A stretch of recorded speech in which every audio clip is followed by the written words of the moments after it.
Hi, this is the Social Gelo with Angelo show. My name's Angelo. I'm a social scientist, surfer, martial artist, and a whole lot of other things. Coming to you live from Kasai City, Japan, the Social Gelo with Angelo show. What's up, and welcome to Social Gelo with Angelo. Today, I'm here with Mitch, and I always do this. I love to try to say the name right, and I always mess it up, but I'm going to try. Powell? Powell. That's it. You got it. I did it. Nice. I'm getting better at this. One and done. I'm here with Mitch Powell, Kajukenbo instructor and practitioner. And also is it co-host? Host of the Kajukenbo Talk Story? Is that? No, that's going to be Grandmaster Glenn Fraticelli. Okay. I know he's the host. You're the... I'm the historian for the KSDI. Historian. There it is. You're the historian for the KSDI. And which means I get access to a lot of really cool documents. All right, cool. And you're the one kind of in the background. Are you going to be, because I haven't had a chance to see, are you on the actual show? You're more like in the producing end, right? Is that? No, I'm going to be part of the show, introducing the information, where we got it from, how the research came about. Okay. Where the photographs came from that explained the early development of Kajukenbo. All right, so technically it's kind of like a historian, researcher / co-host. There you go. Yeah, I think that would be some of that. Well, thanks for being on the Social Gelo with Angelo show. As I always say, this is not the Kajukenbo podcast. Not always say, I've been saying this lately because I want people to go to Kajukenbo Talk Story to get more information about Kajukenbo and the history. I just like talking to, because I do Kajukenbo, as you can see. I like talking to a lot of Kajukenbo practitioners and just getting their stories. So you come from the Emperado Method. And for those people that don't know what I'm talking about, who maybe don't do any martial arts, can you explain that real quick? Well, Emperado Method is a Kajukenbo that was created by Sijo Adriano Emperado and Great Grandmaster Joe Emperado in Hawaii. So it's the Kajukenbo they created that got taught to their students, which were the first wave of martial arts Kajukenbo teachers. And how did you end up getting into the Emperado Method? Well, I was originally Ramos Method martial artist. I came up, my best friend Frank Lucero introduced me to Tony Ramos in 1975. I was 15 years old, went to a school, blown away, thought it was amazing. And I trained in the Ramos Method from him, from his first black belt from his Fairfield school, 1964, Calvin Shin. And then Calvin Shin retired in 89, and I moved my training over to Emo Bautista, also Tony Ramos black belt. I think he was black belt number 3 under Tony Ramos. And I just continued there until 2005. So started Kajukenbo Emperado Method or Ramos Method in 75, trained in it fully until 2005. But now I'm going to backtrack. About 2000, Joe Davis, who's a senior grandmaster at KSDI in the Emperado Method, he's the head now of the Reyes line of Kajukenbo. So Reyes is Emperado Method Kajukenbo. Leo Reyes was one of the Emperado Method Kajukenbo practitioners, first practitioners that came to mainland, 59. So Joe Davis started coming to Emo Bautista school. And while he was there, he said, hey, do you want to learn the alphabets? They're from the Emperado Method. So me, Dennis Peterson, Walt Schold, Sam Carter, Al Sadler, we all said, yeah, we're in, man, show us these. So we thought they were so cool, we made a DVD of them. And a lot of schools have our DVD. And it's the 26 techniques, the advanced punch counter techniques that Adriano Emperado created in the later part of the 50s. So they're, in essence, the last piece of the Emperado Method curriculum. So we make this video. We think it's really cool. Joe Davis says, hey, man, you guys want to learn some more stuff? So, yeah, sure, why not? So we start over, and he says, well, here's the original grab counters. Here's the original punch counters. Here's the original 2-mans and 3-mans and knife and club. And here's the original Palama sets, which originally were called pinions, but they were changed to palama sets to reflect the origin where they came from. So we ended up learning the entire Emperado Method. And for a brief time there, I had personal students that I was training in both. So I'd go, hold on for a minute, that's this way. Wait a minute, that's this way. So I was bilingual, right? I had two versions of Kajukenbo, and I was teaching them both. I was a professor in one and trying to adapt the other one, right? So I learned from Joe Davis. So you got to go back and say, well, who's Joe Davis and why does it even matter? He started training from Leo Reyes in June of 1962.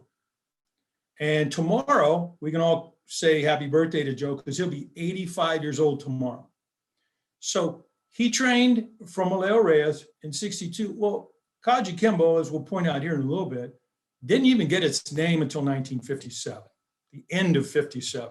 A lot of people think it got its name in 47 and all that. It did not. It got its official name in 57. So Joe started when the art was about 5 years old.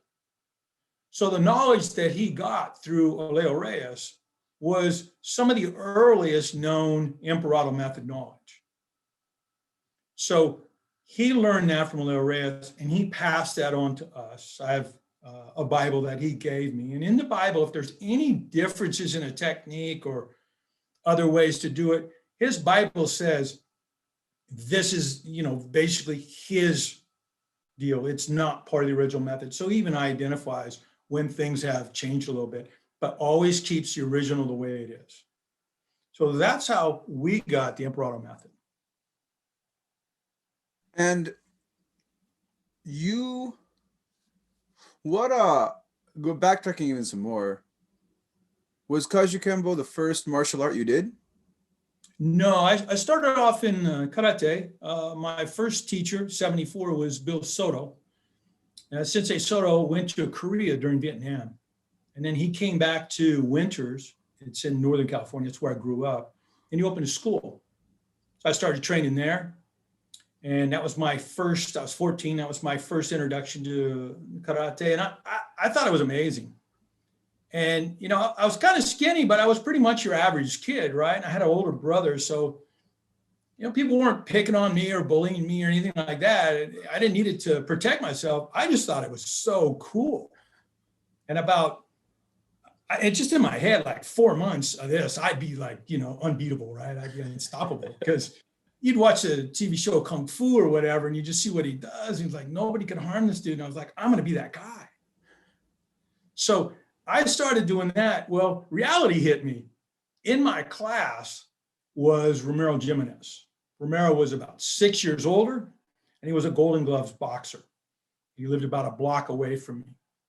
And Romero said, hey, man, you should come over to my house and work out with me. So I did. Now, Romero had a makeshift gym.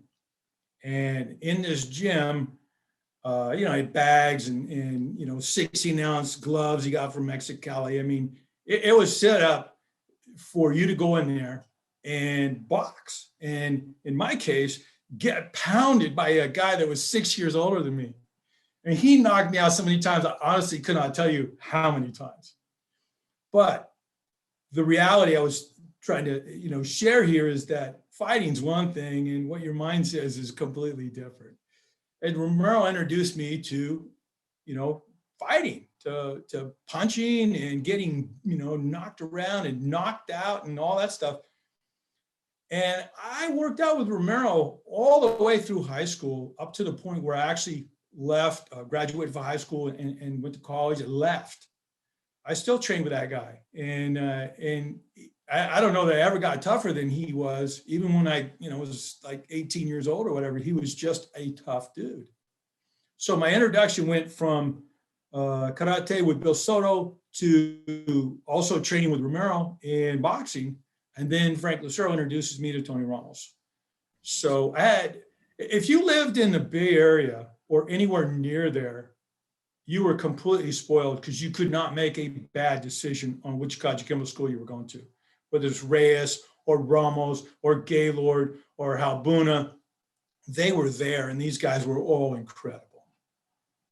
So in a way, like, you were already kind of touching on the acronym of Kajukenbo as you came in. You got the karate, you got the boxing, and then bam, now you got into Kajukenbo from there. So I think that's pretty cool how that got introduced to you. And when you got into Kajukenbo, doing some boxing, doing some karate, what were some of the things you noticed? Like, obviously you came from a karate background, so you already had a perspective of what martial arts was from a karate perspective. Then you did boxing, so you got that really rough, boxing is kind of a no nonsense, straightforward martial art. What was your impression as you walked in and started doing Kajukenbo? The first thing I think I recall is seeing people on the ground getting stomped. That was an eye-opener for me. They weren't just standing up throwing punches and kicks at each other. They were dragging each other to the ground, flipping them, hip checks, leg sweeps, and then pounding them on the ground. I knew, I can still remember day one. I knew this was real. I just remember thinking, yeah, if I learn this, I'll really be okay. It was different in so many aspects too, because first of all, Tony Ramos was an excellent martial artist, but he's also an excellent teacher. And he didn't take no crap. So if you were screwing around in class, you got lickings, man. They weren't playing around. So you had to stay focused, and you had to learn. If you weren't learning, then you were on the other end of it. And you came in, and now you were, how old are you by the time you got in, you walked into the first Kajukenbo place? I was 15. You were 15. Okay. Yeah. And the interesting, Angelo, the reason why I know this is Frank Lucero drove us there, and he had a car, but he didn't have a driver's license yet. He wasn't 16. And Frankie's 6 months older than I am. So that was kind of our story back in the day. We would go to class, and Fairfield was not like right around the corner from Winters. Fairfield was like, 30 miles away or one way. So we'd go down the back roads, and we'd get he had a school out by Travis Air Force Base, right? So we'd get out there and take the back roads.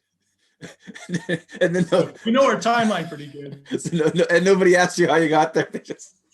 Frankie had a car, just didn't have a license yet.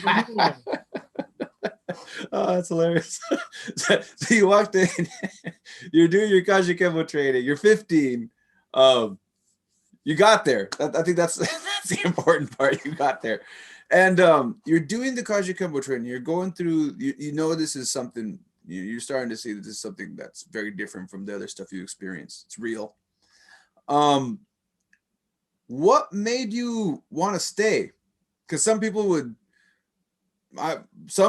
know many people that would walk into the same environment and just be like, this is not for me. I don't need it. And especially for you were telling me, like, for your story, it wasn't like you were getting bullied. I mean, yeah, you knew what fighting was. You were getting into it, especially because of doing the boxing. But just as well, you could have just walked away and said, this isn't boxing, and walked out. Been like, I don't need to be that rough. What attracted you to it? What kept you going instead of walking out that door? Well, it's interesting because I trained there, I want to say 6-7 months, maybe a little bit longer. And I got a driver's license, and then I stopped going. We were playing football and just other things were going on, and I stopped going. And Frank and I would train in garages throughout town. We'd find different people that had a garage, and we'd ask them, hey, can we hang a bag here? So we'd hang a bag, and we'd practice our kicks and strikes on that bag. And that probably took me out to, about a year and a half. I was still boxing with Romero and doing some kickboxing now because both of us had learned some kicking from Bill Soto. And so that was really what my training was at that period of time. So I had my introduction to Kajukenbo, and I knew purple belt knowledge, but I never tested. And then I ended up taking a karate class at the college, just right down the street from just about all of these guys, right? And in this college class is Bobby Wilson, who I still consider to be the best martial artist I've ever met. And he's under Emo Bautista, right? And Bobby's in this class along with a bunch of other guys. And we're all training together. And Bobby says, hey, you should come by my school, which is Emo Bautista School. It's on Benicia Road.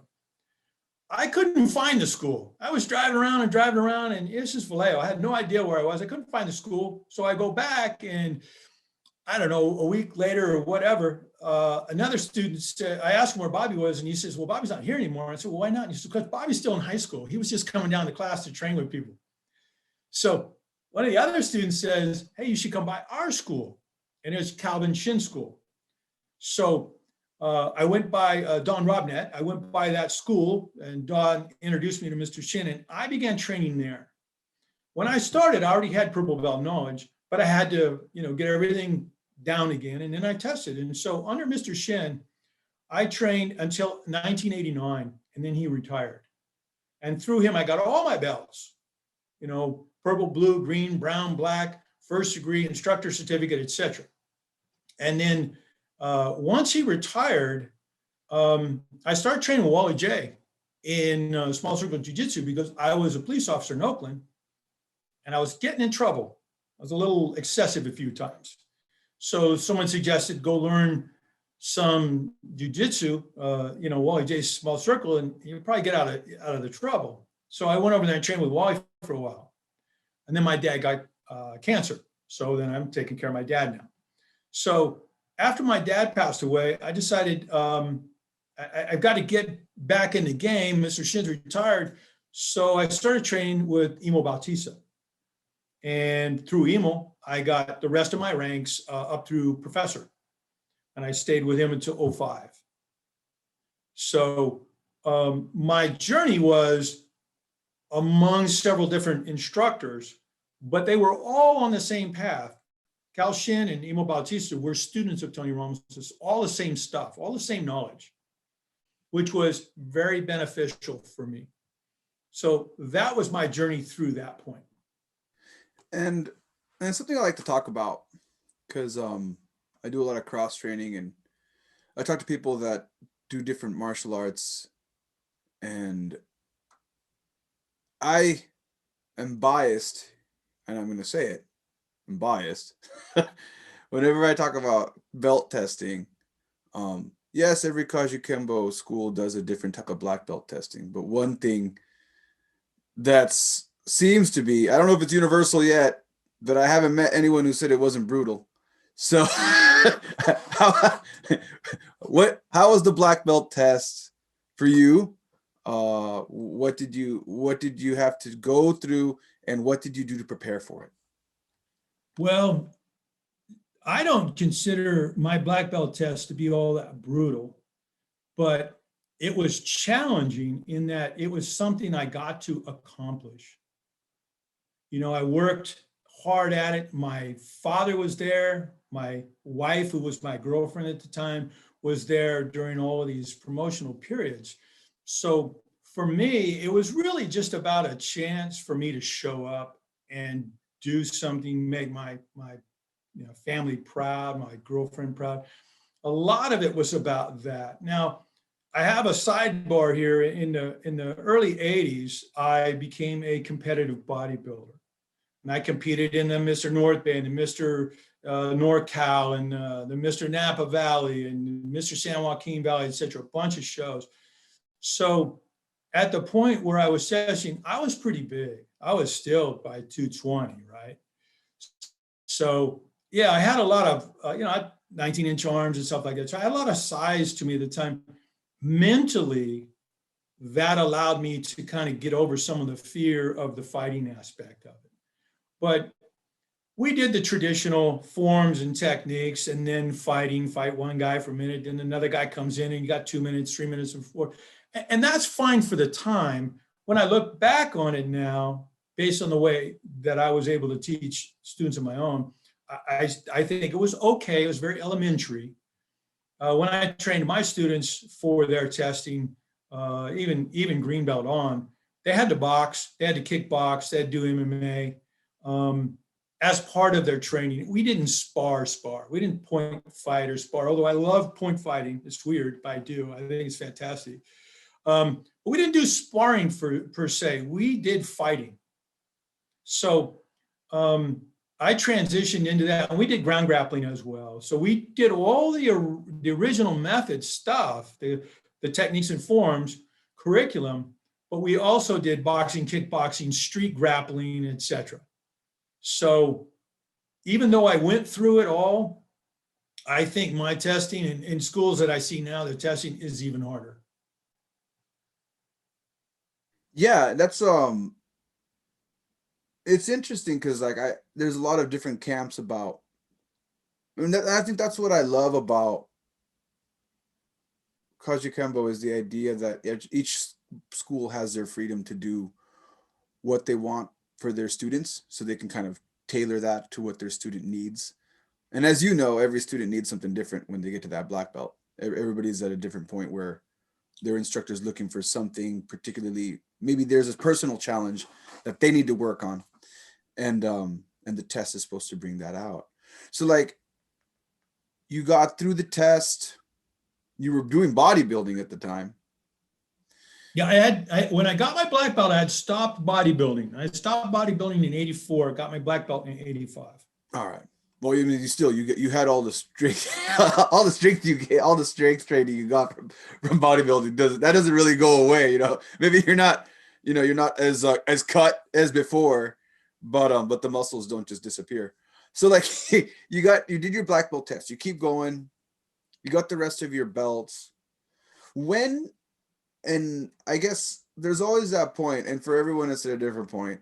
When did you say, this is something I like to do for myself, to this is something I want to teach other people? How was that?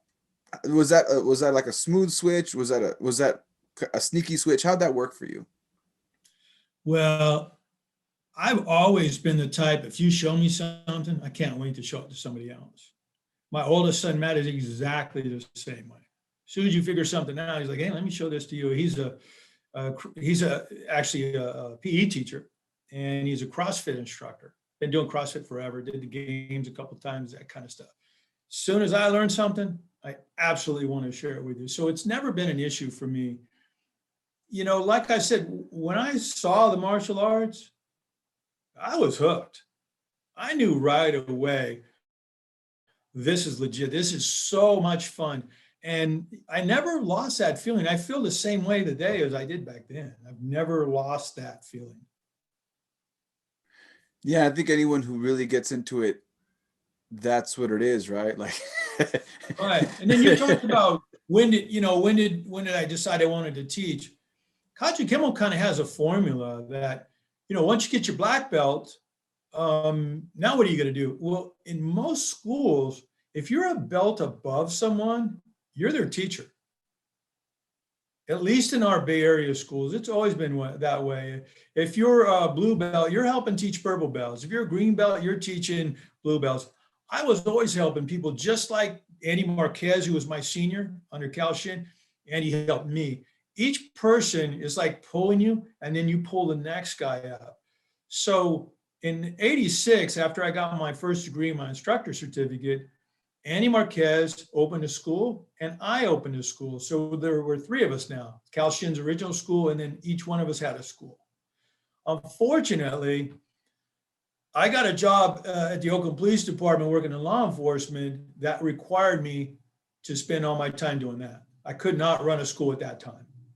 So I ended up closing the school, and I would teach for Andy when Andy needed someone to take classes for him, or I would teach for Mr. Shin.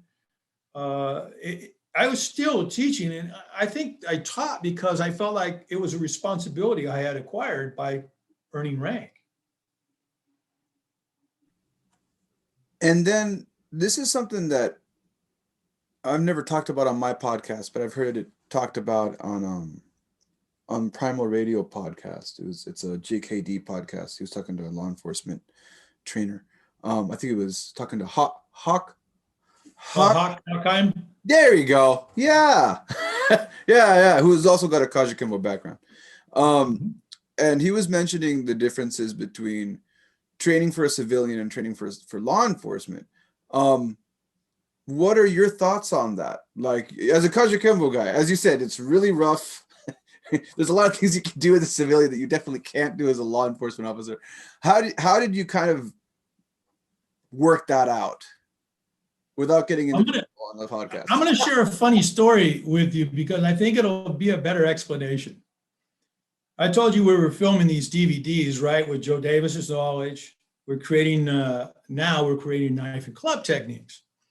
So it's all professionally done, and Dennis Peterson's working as my uke, and we're doing knife techniques. And I take him down and I start, cut him up and do all the stuff to him on the ground. And Joe Davis takes me to the side. Now, keep in mind, I was a police officer at the time, and I also taught use of force. Okay. So, but we were in the school, right? We're on the mat. So all that goes out the window. Joe pulls me to the side and he says, don't do any of that. I go, why? He goes, because I don't want anybody to think they can do that. That is when it dawned on me that I couldn't just do anything I wanted to do.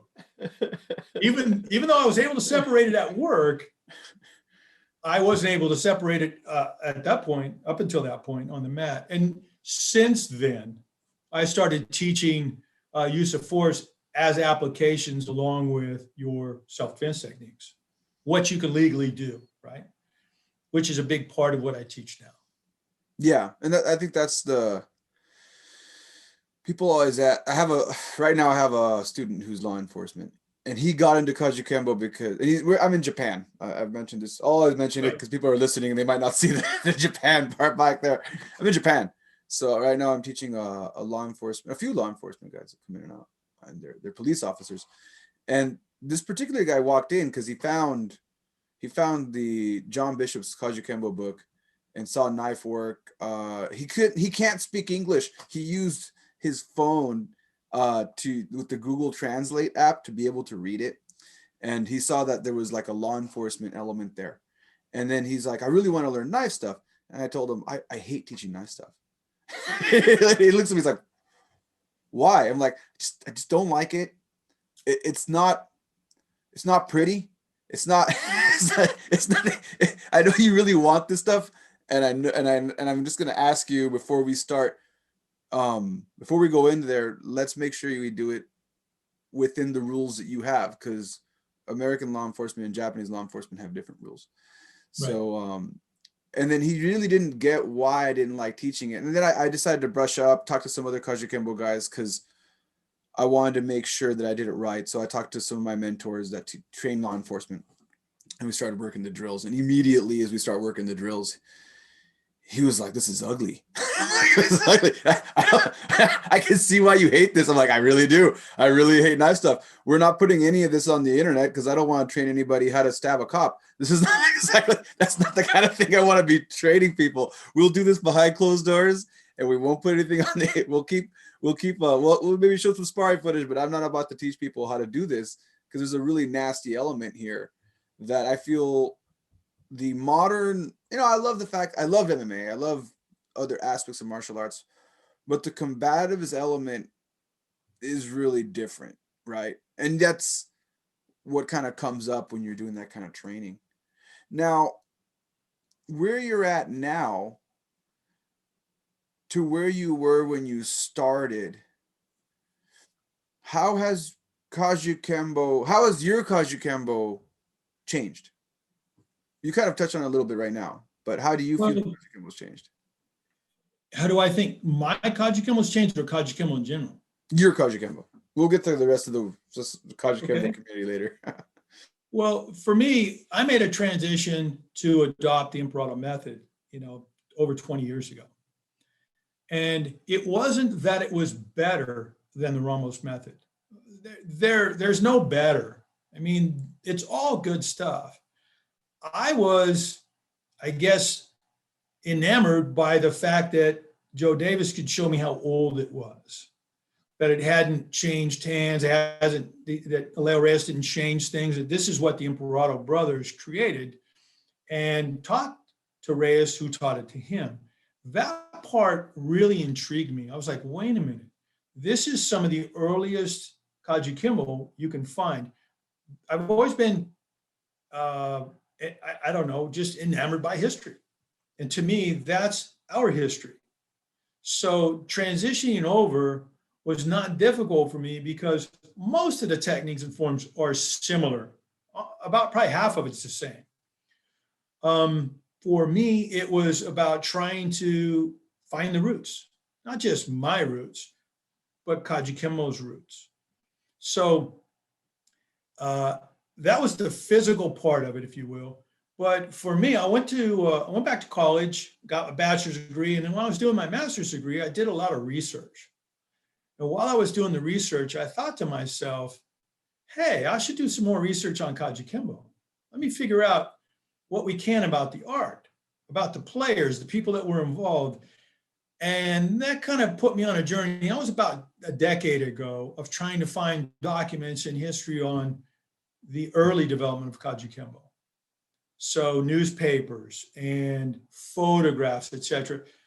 And I learned a story that isn't the story that's told about the 5 masters who each had an art and they combined the arts together and created Kajukenbo. That's a fable. So I was able to find out a little bit more information on who these guys were and what they came up with. And then at what point Kajukenbo became Kajukenbo. So for me, it's been a lifelong journey of perfecting the arts, of understanding the history. Now we have a UKF certified is our website, ukfcertified.com. And if people go there and they can get a login password, at age 60, I videotaped all the plumb sets, all the techniques, and all the original method is on that website. So they can see what it looked like according to Joe Davis's Bible back when it transitioned from Hawaii to California.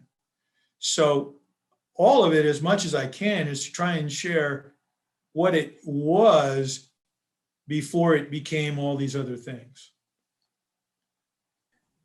And now, since you did ask about the question and you were kind of talking about the community and what you're doing, before we get to the next question, how long have you been doing Kajukenbo now? Roughly? It doesn't have to be exact. Well, since 1975. Okay. All right. Okay. All right. We'll round that off to over 40 years. And now, now that we can kind of get that out there, over 40 years of Kajukenbo, how have Kajukenbo changed? Like from when you, not for yourself, but from your observation of the Kajukenbo community, how has Kajukenbo changed? Well, let's think about what Kajukenbo was in the beginning, right? It was a Kempo system. So Adriano Emperado, you got to look at the background of the 5 guys that started, the co-founders, if you will, started the whole idea of Kajukenbo. So in 47, Adriano Emperado he's learning Kempo from Chow, and Chow had just got his black belt from Matosi. So Chow he's still helping Matosi. He's creating that book, What is Self-Defense? He's being photographed and stuff. So he's still with Matosi, but he's training his own guys. And Emperado's one of them, right? Emperado's got some background. He's a judo player. He learned from Sensei Teneo. In fact, he was teaching Teneo's son how to box in exchange for judo lessons, right? And he had some boxing lessons from his stepdad and his uncle, and then some Eskrima lessons from his brother. So he's got this background going on, but primarily he's learning Kempo. So he's like your core guy. And then you go to Joe Hulk. Now, Joe Hulk is different than these guys. Joe Hulk's a brown belt in Danzan Jiu-Jitsu in 47. And he just got back from the military where he was a hand-to-hand combat instructor. So he's pretty well-rounded and understands curriculum, right? So then you get Peter Chu. And Peter Chu he's got some Kempo training under Thomas Young. He's got some Danzan training under Sam Luke, and the same with Ordonez. Same training. These guys are buddies, they hang out together. They got the same training, but they're both actually boxers on the Army boxing team.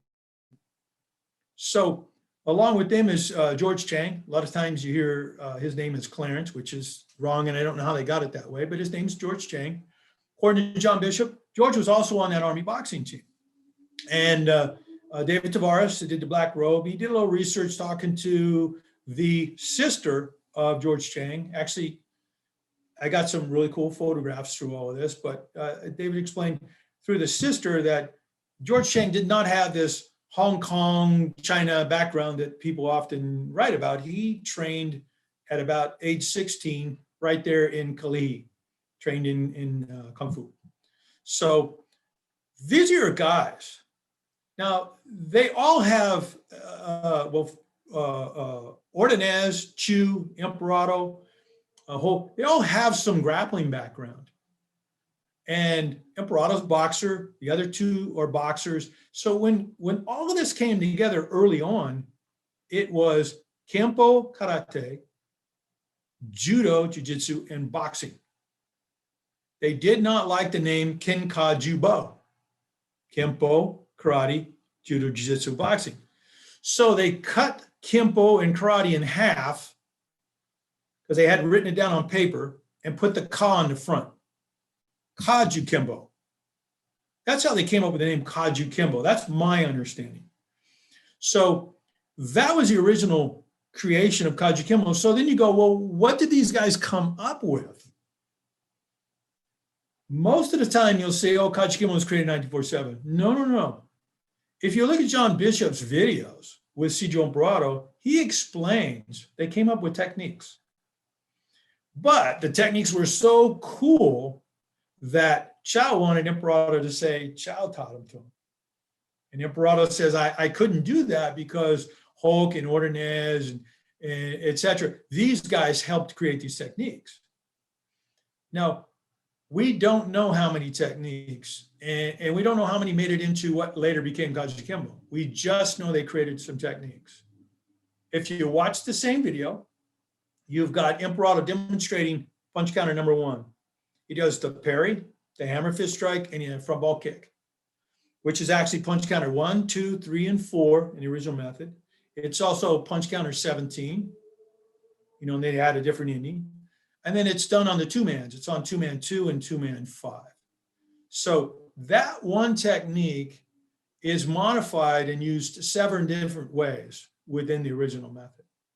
And he demonstrates that technique. So we know they came up with that, or at least we can reasonably believe they came up with that.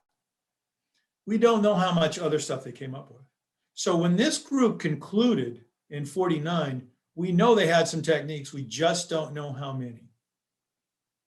Right? So you're talking about who were these guys that created that first stage of the development of Kajukenbo, and what training background did they have? One thing that was cool was they were all in the Army. Emperado was in the 1st Filipino Regiment, but that was associated with the Army. So all these guys were in the Army. Hulk stayed in the Army. He was retired colonel. Peter Chu stayed in the Army. He did 20 years. George Chang got out of the Army and he went into the Marines. And he went over to Korea during the war. And Chu was in Korea and Japan during the 50s. So what they did afterwards, we have to disregard as far as the development of Kajukenbo, because their time period was 47 to 49. So some cool things happened in this time period. In 48, Joe Hoke got black belt. I talked to his son, Barry. Barry said July 14, 1948, he got his shodan. Well, that made Hulk the first black belt within this group. In 49, Emperado got his black belt from Chow. So he's the second black belt. And then the group creates the Black Belt Society. So 1949 is the creation of Black Belt Society. The others were, as far as I can understand, pulled within this and became black belts. That's how that core group became the Black Belt Society. So that's the early first phase of Kajukenbo. And there's another phase that happens after that. And then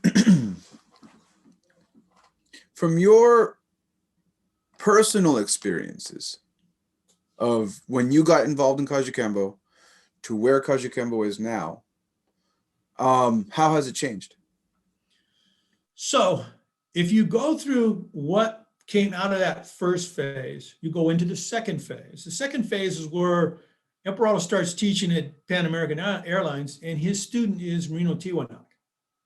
For those that aren't familiar with who Marino Tiwanak is, he formed CHA3, which is a Kempo school.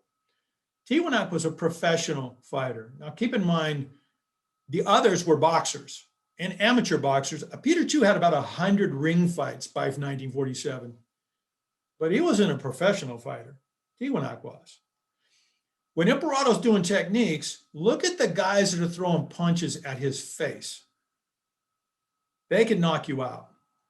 It shouldn't surprise us that when the curriculum is finally developed, there's 105 techniques, and over 80 of those techniques have somebody punching at your face like they're trying to knock you out, like a boxer would in the street. And there's a reason for that. You go back to Hawaii, and this is all part of the development that gets us to today. So bear with me. If you go back to Hawaii, there's three things that happened in Hawaii back then. There was boxing, there was judo, and there was Kempo. Those are the three things. So if you looked at me, you give me stink eye, right? You better know one of those three. And I need to know how to beat that guy that knows one of those three. Well, it looks to me like since these guys are all boxers and they're throwing punches at Emperado's head, he better figure out how to beat a boxer. And that's how the techniques are developed in Kajukenbo. So if you look at those and you go, why are there so many punch counter techniques, from the alphabets to the early punch counters to the 2-mans, the 3-mans, are all trying to knock you out, because the guys throwing punches could knock you out. So from this segment, you move into Emperado starting to teach classes. He's teaching at Nuana YMCA for Chow. Then he starts teaching at, and I'll probably murder this word, Kaheka Lane. It's the dojo that Okazaki had his schools in. Emperado actually taught over there because Chow had a class there. So you move into 1952. A lot of cool things happen in 52. Matose gave Emperado an instructor certificate. Now, I don't know if that was the catalyst for anything, but according to Lauren Gill, who was the director of the Palama Settlement, he was interviewed in 1962 by Bruce Haynes. Then that's when Emperado started teaching formally at Palama Settlement, 52. That's also when he promoted his brother, Joe Emperado, to black belt.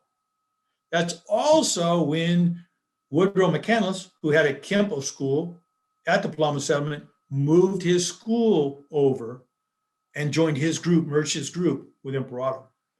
So 52 is a big year because now you're putting into place, McCandless has a background, he's a black belt under Matose. He also trained with Chow a lot. So he's an excellent martial artist. He's helping out. Joe Emperado was a student of Chow's, who then became Emperado's first black belt. He's there, he's helping out, and they're starting to build that school. About a year later, George Sharonio, they call him Paulie Sharonio, nicknamed after his dad. Paulie Sharonio was a boxer. That's you had Bobby Sharonio on your show. So Paulie Sharonio is his great-grandfather. Paul Sharonio is the great-grandfather. Then Paulie Sharonio, George, is his grandfather, all boxers. He becomes a Kajukenbo practitioner. And he brings along Tony Ramos. So this group is all starting to put together the pieces that we recognize today as Kajukenbo. They start, Joe Emperado and Adriano Emperado, Cijo, they start creating forms. They create, initially called piñons, because Cijo thought that's what you called forms, piñons. So they create these piñon forms sometime around 55 or 56. And then a little bit later becomes the alphabets, right?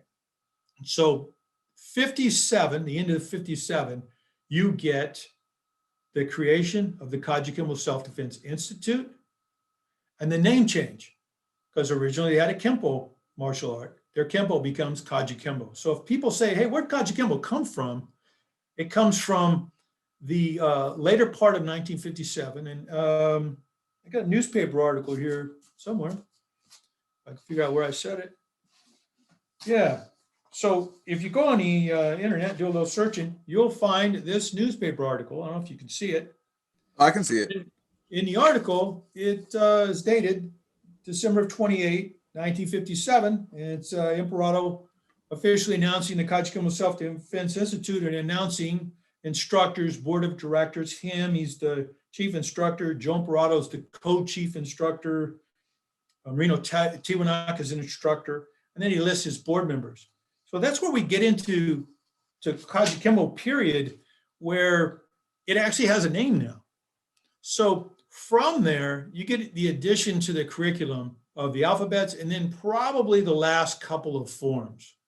So you've got to probably the early part of the 60s, and we're going to talk about the change, but right now we don't have a change other than the name change because they're still creating this art.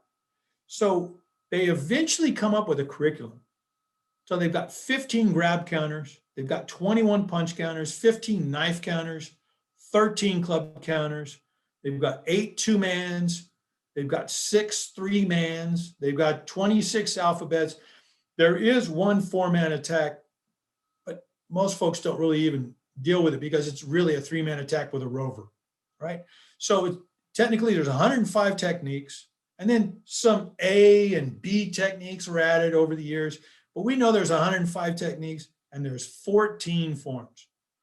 So when you say, well, what's the curriculum? I mean, what is Kajukenbo?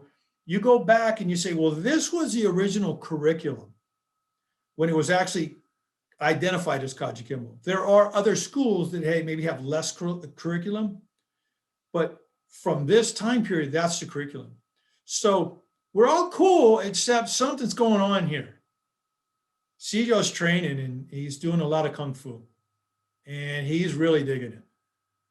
So the 60s come along and he's deep into the whole Kung Fu thing. And so is everybody else. It's really taken hold. Kung Fu became something really big, really fast, kind of like MMA. All of a sudden everybody went, wow, we don't do karate anymore, we do Kung Fu. So he's got some help. Al de Coscos and Al de la Cruz, the two Als, they're helping him and they're bringing and incorporating Kung Fu. So de Coscos gets appointed as the guy to go out and teach the other Kajukenbo instructors these new Kung Fu forms and concepts, right? And most of them were very receptive. Guys like Tony Ramos, sure, let's incorporate this in our system and so forth. But Aleo Reyes was not very receptive. Aleo went to Sijo and he said, you know, with all due respect, can I just teach what I learned at Paloma? Can I just teach what I learned from you and Joe Emperado? This curriculum that is in place. And thankfully, Sijo said yes, because had he not said yes, we probably wouldn't be talking today about Emperado Method Kajukenbo. It would have changed and modified because the two Als, along with Sijo, my understanding, and I think this is accurate, they initially came up with what is identified as Kajukenbo Tampai, but they put it on a shelf because they thought it was either too internal or too soft. And they kept working on it, and they came up with Kajukenbo Chuanfa. So the Chuanfa was more of a open hand system, and I could be messing this up completely. I only know what I learned from Al de la Cruz. Open hand system. And then from there, Al de Coscos went on and created a combination fist art he calls one-up kudo. So those are the 4 official branches of Kajukenbo, right? So you talk about, well, what's changed? This is a lot of change that's happened already, right? Now you go from the original method to these other methods, and then you start adding in flavors. And here's an example of this. Tony Ramos created Ramos Method or Ramos System. He was a direct student of both Adriano Emperado and Joe Emperado, but he had his own way of doing things. So he came up with Ramos Method, which included the addition of concentration forms and other techniques that he created. He taught Imo Bautista and Calvin Shin. each one of them could have their own flavor. In Calvin Shin's case, being Korean, he adopted Tong Soo-do. So while I trained with him, we also had to learn the entire Tong Soo-do curriculum. And he was a creator. When I tested for black belt, I probably had 300 techniques and 65 forms, and I needed to know them like this. Mr. Shin had no problem calling you out if you didn't know your knowledge instantly. On the other hand, Imo Bautista had his own flavor. And I got to train from both of these guys who had the same teacher, different flavors of Kajukenbo. So all the teachers out there had their key students, whether it was, Grandmaster Gaylord or it was Joel Boone, they all had their key students. And those students were either just like them or started changing and modifying stuff. So between the beginning of what the curriculum was to today, you could go into a Kajukenbo school now and not see any of the original curriculum. Nothing, not grab arts, not punch arts, not knife, not clubs, 2 minutes. You'll go in there and it looks more like kickboxing school or an MMA school, etc. So how has it changed? Kajukenbo is an umbrella word now. It's the same as the word karate. Look at how many different variations of karate we have around the world. We now have that with Kajukenbo. We even have one guy over in Europe, he created his own version of Kajukenbo. And a lot of people do it over there. And it is actually really cool. It's a good system. I don't look at it as being technically Kajukenbo because it's so different. But he's got great following. It's a great system. And it's got its own flavor. So, we went from this was how it used to be to it could be anything now. And I think, to be honest, that's what attracted me to Kajukenbo in the first place. When I was looking for schools, and I've mentioned this on the show before. Before I started training, I couldn't afford training, so it was just me and my cousin experimenting with books. We read judo books. I read Bruce Lee's JKD book, the Tao. And when I walked into the Kajukenbo school, I met my instructor. He had this real street element in just the way he carried himself and his students. And I was in a really rough neighborhood. So when I walked in, I really loved the idea that they were looking at what I felt martial arts as a whole, rather than saying, this is the one style, this is the one thing we're going to do. It really seemed to be after effectiveness. And then when I started reading about, from at the time, what I could have access to, Emperado had the same mentality. Like, what works? Like, this is the problem I'm having. People are swinging at my head. These boxers are swinging at my head. I need to find out what's going to work to stop these boxers from swinging at my head. But now that really explains how, I think that's a great explanation, how it kind of, from your perspective, not just how it changed, but why it changed, and how, for your definition for Kajukenbo, how it became an umbrella term. I want to go back to something you said, because I honestly don't know, and I'm hoping you do know the answer to this. And I'm also going to say we're almost done. Our hour is almost up. And I know if it takes more than an hour, bear with me, everyone. We might go over an hour on this one. I might even make a short clip just to answer this one question, because I've always wondered. What exactly is, and I not from a textbook perspective, I've heard a lot of people throw around Danzan Ryu Jujitsu. And my question is, as someone who practices Brazilian Jiu-Jitsu, what is Dan Ryu Jiu-Jitsu? Like, what concrete wise, because I've heard a lot of people talk about it. I've heard people talk about the history and the people that are involved in it, but I still have no idea what it looks like. So do you know what Dan Ryu Jiu-Jitsu looks like? Like, what techniques we're talking about? It's Danzan Ryu. Danzan Ryu, sorry.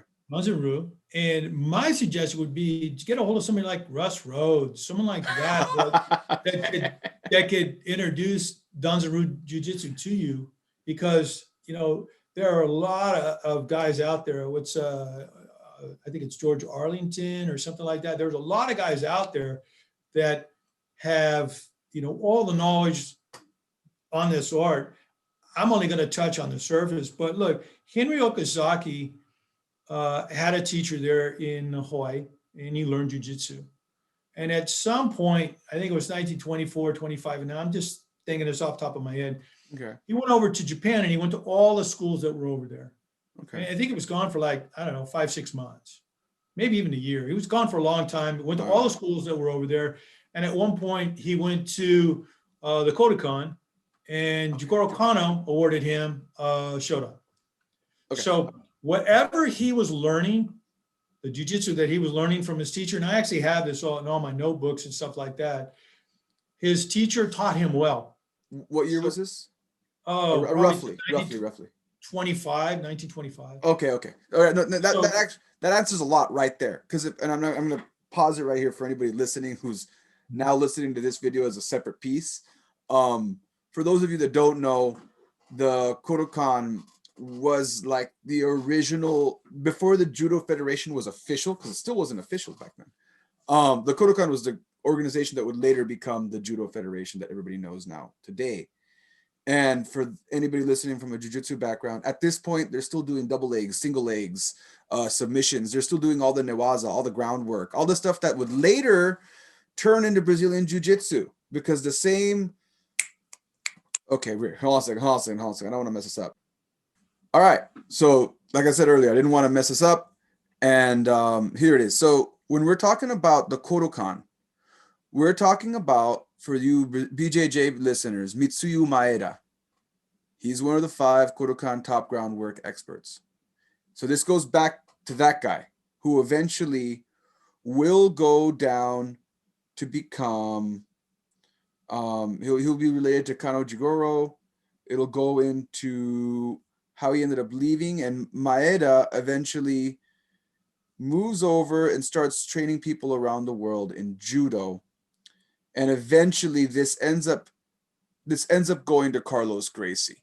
And this is all in 1914. So this is happening in 1917. Carlos Gracie watched Kano Jiu-Jitsu as a demonstration by Maeda in Brazil. So you're talking only a few years after this, 1925. So right here we're talking about 1917.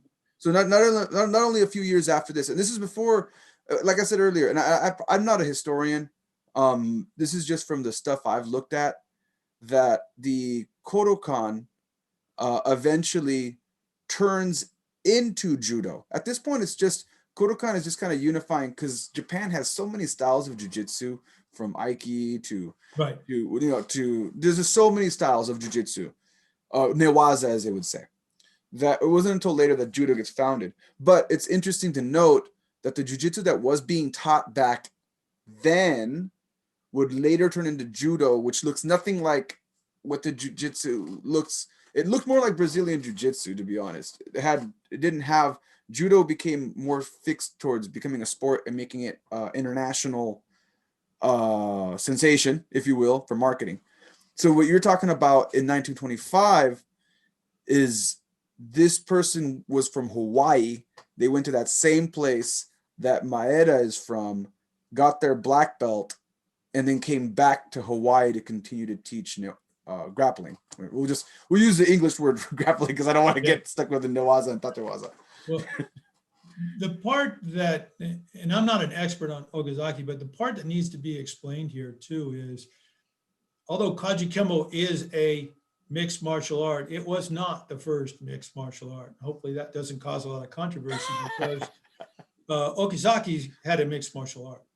He combined other arts to create his Danzan brew. So he did that. Emperado and Hope, their group, they did that too. They're the first of the mixed martial arts groups. And even with that said, I remember watching your podcast with Hackelman, and Hackelman said he didn't like the name MMA for Kajukenbo. And I completely understood what he was talking about. Kajukenbo is a mixed martial art, but people have to understand what Kajukenbo was. Originally, its original format, it was a street-based self-defense art. It was created by combining karate, judo, jujitsu, kempo, and boxing movements and techniques for the street, right? So MMA is a sport. And in MMA, you're focusing on fixing your striking, fixing your grappling, getting your conditioning right so you can fight someone in a ring. And Kajukenbo's original format was all focused on the street, and it wasn't necessarily so much about perfecting the boxing, perfecting the judo, jiu-jitsu, etc. It was about perfecting the technique itself, the combative part of the technique that you could apply later on in a self-defense situation in the street. So although they still use MMA and probably always will, there's a big distinction between a mixed martial art and the MMA as we see in the UFC. And again, I think you're touching on a really important part here. And I think a lot of modern martial artists cringe when you hear martial artists say in the street, because they think that we're trying to make it tougher or make a distinction of what's tougher, whether it's self-defense or MMA, the sport of MMA. And I want to take a step as someone who's done both and say that when you're preparing for a cage fight, it's not that, for me personally, it's not that we're trying to say that the street makes the other part rougher. It's just a total different goal. Like when you go into a cage fight, you're going up against someone who you know is training for a very long time. It's not going to be an amateur. You're not going to walk on this. They're not going to be drunk. They're not going to have a weapon. They are someone who specifically, if anything, they're training their body. They're not drinking at all. They're just like getting ready for a competition. They are trying to get to their peak to win this sport, this match. While when you're preparing in a self-defense scenario, the person that you're coming at, you don't know. They might be that guy. They might just be a guy who had one too many. It might end up just being your drunk uncle who you're going to have to hold down and not hurt. And just kind of wait for him to sober up and apologize to everyone later. So the idea behind it, the training methodologies, what you're preparing for is completely different. And I think that's what I'd want my listeners to kind of distinguish when we hear people say that stuff. Yeah. And, I feel bad when I hear people kind of sound like you got to do one or the other. You know what? Because you hear that a lot. Like, well, you only do this, you only do that. No. Look at guys like Bobby Serrano III, right? Low Bobby. Okay. He's an outstanding Kajukenbo practitioner. He's an outstanding point fighter. He's an outstanding grappler. He's an outstanding MMA fighter. You can do all of these things, but you have to have that mindset. I remember being at the school a while back, and I was explaining to the folks that were there, pointing at little Bobby, saying, this is the guy Cjo Emperado created Kajukenbo techniques to try and defeat. That guy right there. So when you think about what do you want to get out of your training, first of all, I love the historical part of Kajukenbo. And I love doing my forms, and I love doing my techniques, and I love doing anything that's related to the fight part of it. What I don't love now as I get older is pain. I don't like getting hurt. I've had 14 eye surgeries from a detached retina in my right eye. I've had surgeries on the left. I've had implants because I got my jaw broke and teeth cracked out of it. And I broke bones in my feet and my shins. And that stuff happens along the way if you try really hard to learn this stuff. But when you get older, I'll be 62 here. I'm going to get my Social Security pretty soon. And pain is one of the things as you get older, you don't want to feel. When you get older, you might not know what you want, but you definitely know what you don't want. So what I would suggest to anyone who's doing martial arts training, find pain. You'll never learn how to do this until the pain is there. It will either make you turn around and run or fight like you've never fought before. But you have to find the pain. It generally happens when you're, getting destroyed. And you have to figure out, and you should always be trying to train with people that are better than you. It's not good to be the guy that can beat everybody in the class. If that's you, go to another class. If you're great standing up, go find somebody that trains on the ground. If you're great with weapons, go find somebody to shoot a gun. Use a knife. I've probably had a half a dozen or more people try to attack me during, policing in Oakland with a knife. And it was never an issue. I never felt threatened. I was always able to disarm him. And the reason is they weren't knife fighters. They were just knuckleheads with knives, right? So had that been somebody like Wally Estropia, who's, just an amazing knife fighter, I'd be in a coffin in the ground somewhere. So training with people that have knowledge that you don't think you need to have, they might be the guy you need to train with or the guy you need to train with. They might be able to teach you stuff you don't think you know. When I became a police officer, I was already a black belt in Kajukenbo, and I thought I was a pretty tough guy. Guess what? There's a lot of tough guys on the streets of Oakland. So I knew right away I had to really be at the top of my game because those guys ain't playing around. Nobody wants to go back to prison for the rest of their life. And if you're the guy that's going to take them there, you better know what you're doing. So, the training aspect of it is really about you developing your skill sets, whether it's standing, striking or grappling. I like to leave it at those two things. There's two things. There's striking and grappling. You got to get as good as you can with both of those, and you got to get as good as you can putting them together. So I'll share this real quick. I had a guy that was a state wrestling champion, high school state wrestling champion. He just got a hold of me the other day because he's now in law enforcement. And a friend of his brought him down to my school one day. And, he's got no ears because he's, this stud wrestler and all this stuff. And all he wanted to do was take me on. And I knew that from the minute he walked into school, right? So we did our first hour workout, just conditioning drills and fighting, beating the bags up, beating each other up and stuff. And then we come over and we do the little drill. And, I say, okay, well, let's go. We'll do 3 1-minute rounds and, go. So the first thing I did was I kicked his leg out from underneath him and choked him, took him to the ground. And it took about 2 seconds. And when he got up, he had no idea what happened, was not expecting that at all. And I said, look, dude, obviously if we get on the ground, you're going to choke me out or something like that. So I have to let you know what would happen in the street because you ain't getting me on the ground. So I got an email from him the other day reminding me about that incident, thanking me for the humble pie and saying it was probably one of the better lessons he had learned in life and was now, working in law enforcement. So you never know what else you need to know until you get out there and try. So normally at the end of a podcast, I ask the guest to share what they think someone should be looking for in a martial art and stuff. But I think that answered it. I think you wrapped up without me asking you the question. You wrapped it up really well right there.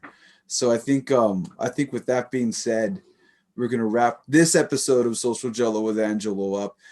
Like I said earlier, man, I'm going to make the whole podcast. I'll put it out, but there will be a short clip about what one more time. Danzan Ryu. What Danzan Ryu Jiu-Jitsu is. What is Danzan Ryu Jiu-Jitsu? I'm going to clip that and then put that in the beginning and edit it all in. But before we go, is there anything you want to promote, man? I know you mentioned Kajukenbo Talk Story earlier. This is a good time to talk about any websites or anything you have going on. So I know Grandmaster Glenn Fraticelli, under the direction of the KSDI and Grandmaster Kimo Emperado Smith, they're going to start this podcast called Talk Story. And, Hawaiians, when they get together, they like to talk story. So I thought it was a great name. And as it was explained to me, we're going to present initially the roots of Kajukenbo. We have a lot of paperwork, a lot of photographs. I'll share one really quick, just so you can see. Can you see this one? Yeah, I can see it. Okay, that's Cjo Emperado and Peter Chu training together in 1948, and the photograph was taken by Frank Ordonez. We've been sharing that a little bit lately, but things like this are documents that the KSDI has that most people have never seen. There are people that don't believe they even trained together. There was no such thing as of the original 5 co-founders. And, you're like, well, wait a minute, we're looking at the photographs, right? So That stuff will be shared on Talk Story along with other documents to kind of explain how we know a more accurate history of the beginning of Kajukenbo and its development. So that will be Talk Story. For those that want to say, like, hey, what's this Emperado Method Kajukenbo all about? If you go to our website, which is ukfcertified.com, it's run by Sifu Lauren Kelly. He's got a school in Dayton, Nevada. He'll get you a password. You can get in there, you look at all the videos, and we show some historical documents on there as well. You've got that information. And then, let me think, was there anything else here? I think that's probably it. I just want to make sure that, we understand Kajukenbo had a couple different phases of development before it got its curriculum. And once it got its curriculum, it started to change again. So my only other thing is, if you're looking for a Kajukenbo instructor, you're probably not going to find a lot of the traditional instructors. There's guys like Gary Forback, who's over in Arizona, and all the guys that you'll find from our organization will be on the UKF website. I know John Bishop's another guy who teaches, I believe, in Diamond Bar. You're not going to find a lot of the original Kajukenbo anymore because so many changes have been made to the systems over time. You'll see, John's method, Bill's method, etc.